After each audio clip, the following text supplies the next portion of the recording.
this is Sam Robles, Advocacy Director here at Progress, Texas. And this is Wesley Story. I'm the Legislative Fellow here at Progress, Texas. Here at Progress, Texas, we love to keep you informed with all the issues that are happening in Texas, what lawmakers are doing, and how you can be a part of this work. And the way we do this is through our Best of the Week. So Best of the Week is our weekly, straight-to-the-point curation of suggested content for progressives to read and watch. And now we have it in video form in addition to our weekly email. So if you want to sign up for that email, you can go to progresstexas.org/subscribe. Yes, and I think, Wesley, let's just kick it off. It's been 1 week since the government has reopened. Last week we focused a little bit on what Trump said, and really this week, all that we can think about is really the federal workers and the unions that were a part of kicking this government back into business, right? Yeah. But I think Trump has set threatened a deadline for workers and for this country, and we're going to be keeping an eye on it and making sure that you all are informed in what's happening leading up to February 15th. And more than that, we went and talked to Fox 7 here in Austin, and we talked about how there's such a need for comprehensive immigration reform. Let us not be blinded by these issues of border wall. Let us not be scared by what Trump is saying about this war on the border. There are people on the border that need our support, and so we at Progress Texas are going to keep on informing you about what's happening. And we got to say no to this border wall. We can't keep this nonsense going. And we actually have a campaign that we started as well, and you can buy or purchase stickers or whatever to get to support No Border Wall and that message. And I think that that's really important, especially knowing that there's a threat of the government shutting down again. Mm-hmm. And I think one other thing that happened right after our broadcast was that Ken Paxton and the Secretary of the State, our top elected official, had some news, fake news that came out of.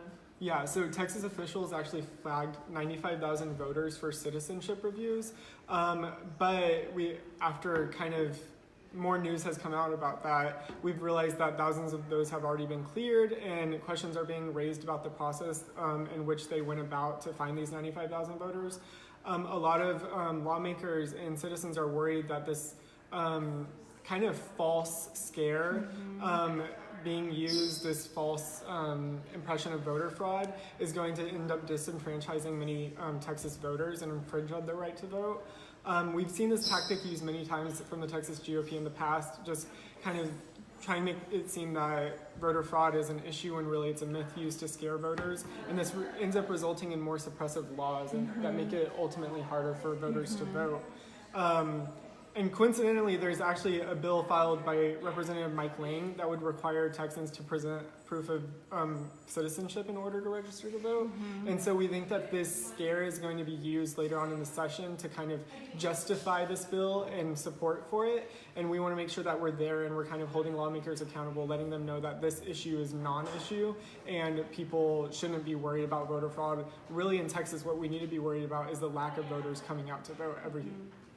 Yes, and let that sink in, folks. Our top elected officials, our top officials that are focused on election protection here in our state, fabricated a story, went back 22 years with false data to create this story that non-citizens are voting. And that should scare us all, and that should move us to take action.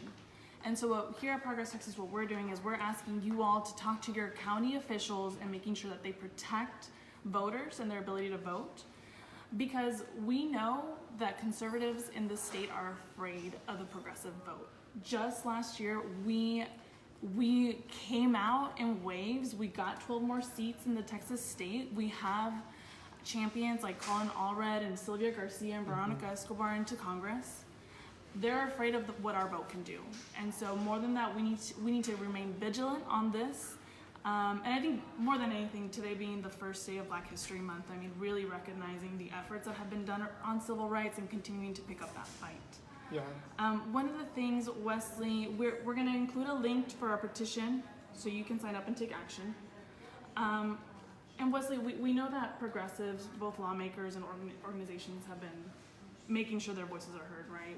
We've seen a number of progressive leaders either come out against the Secretary of State, give information about how you can check your voter registration status, and other counties are stepping up to do that as well. And we want to give a shout out to some of our progressive partners, Texas Civil Rights Project, that have remained vigilant on this issue, and we'll be sending you all as much information as you need as we get to this.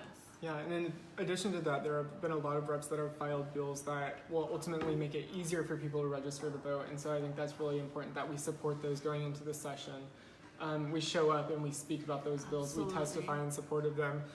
And I want to give a shout out too to the media that have been holding the Texas Secretary of State accountable. Yes. The Texas Tribune came right out after this news was published and talked about how it was misleading and have been reporting on the facts about it. And I think that's really important. And we need all of the media across Texas to be holding our officials accountable as well. That's right. Thank you, Wesley. Jumping into some things that are going on at the Capitol. We all know that our education system here in Texas needs to be funded. The state is having conversations, whether it's about testing, what classroom sizes look like, what kind of aid teachers need. And so we're going to be keeping our eye on school funding this year during legislative session.